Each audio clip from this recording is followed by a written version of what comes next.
मुख्यमंत्री का क्या स्टैंड है? देखिए, उत्तराखंड सरकार और हमारे मुख्यमंत्री माननीय पुष्कर सिंह धामी जी हर हाल में युवाओं के साथ हैं, बेरोजगार युवाओं के साथ हैं।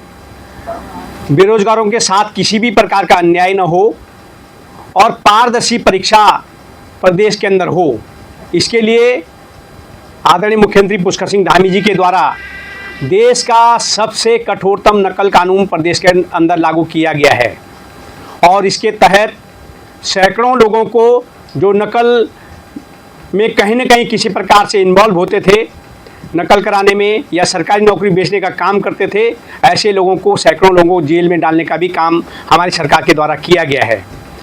हमारे युवाओं के साथ जो बहुत मेहनत के साथ परीक्षाएं देते हैं, प्रतियोगिता परीक्षाएं देते हैं, उनकी परीक्षाएं, उनकी मेहनत पर पानी फेरने का कोई अगर काम करेगा तो उसको किसी भी शर्त में बख्शा नहीं जाएगा, ये तय है। और जो विपक्ष की जो बात कर रहे हैं कि पेपर लीक की जो बात कर रहे हैं, ये पेपर लीक जैसा कोई मामला है नहीं।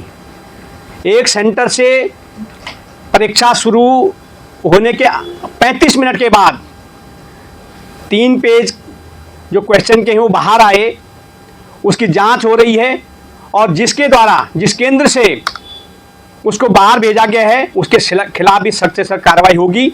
आयोग ये स्पष्ट कर चुका है, किसी भी प्रकार से पेपर लीक नहीं हुआ है, लेकिन कांग्रेस पार्टी और संपूर्ण विपक्ष सरकार को बदनाम करने का षड्यंत्र रच रहा है और कहीं ना कहीं ये विपक्ष की एक बहुत बड़ी विपक्ष का एक बहुत बड़ा षड्यंत्र है।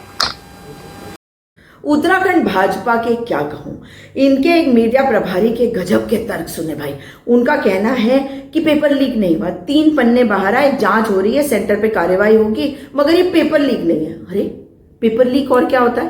पेपर शुरू हुआ, आधे घंटे के बाद पन्ने बाहर आ गए, वो सॉल्व कर दिए जाएंगे, फिर उसके आधे घंटे के बाद बाकी जो स्टूडेंट्स है वो अंदर जाएंगे और पेपर करके आएंगे। अब ये तो आप सही कहते हैं कि आपकी सरकार है, तो नकल विरोधी कानून आपका, सरकार आपकी, LIU आपकी, और फिर भी हो जाता है पेपर लीक। क्यों? क्योंकि हाकम सिंह आपका, अंदर गया तो भी आपका, बाहर आया तो भी आपका, और फिर से अंदर गया तो भी तो आपका। लेकिन उसके बाद भी पेपर शुरू होने के बाद अगर पेपर लीक हुआ तो सवाल उठता है कि LIU क्या सो रही है? कानून व्यवस्था तो ध्वस्त है, मगर LIU से पूछा जाए कि आप अपना काम क्यों नहीं कर रहे, इतनी कमजोर है LIU, यही बोला जाएगा ना। लेकिन कहीं ऐसा तो नहीं कि इसके पीछे कोई बड़ा सा खेल करा आपने, क्योंकि पेपर जिसके पास जाता है उससे भी सवाल होने चाहिए और ये बताना चाहिए भाजपा को कि वो बंदे के ऊपर आपकी LIU की नजर नहीं थी, क्योंकि आपको पता था कि उसके पास पेपर आ सकता है, अगर कोई लीक होगा तो उसको खबर लगेगी। लेकिन अगर ये प्रशांत किशोर और अरविंद केजरीवाल मॉडल खड़ा करने की आपकी कोशिश है तो इसमें आप नाकाम हो जाएंगे, क्योंकि सच्चाई है कि पेपर लीक हमारे युवाओं के भविष्य पर प्रहार है। उस पर आप नहीं कह रहे कांग्रेस सवाल उठा रही है, विपक्ष सारा सवाल उठा रहा है, तो किससे सवाल उठाए हैं? हवा से, पानी से, धूल से, मिट्टी से। जवाब तो दोगे।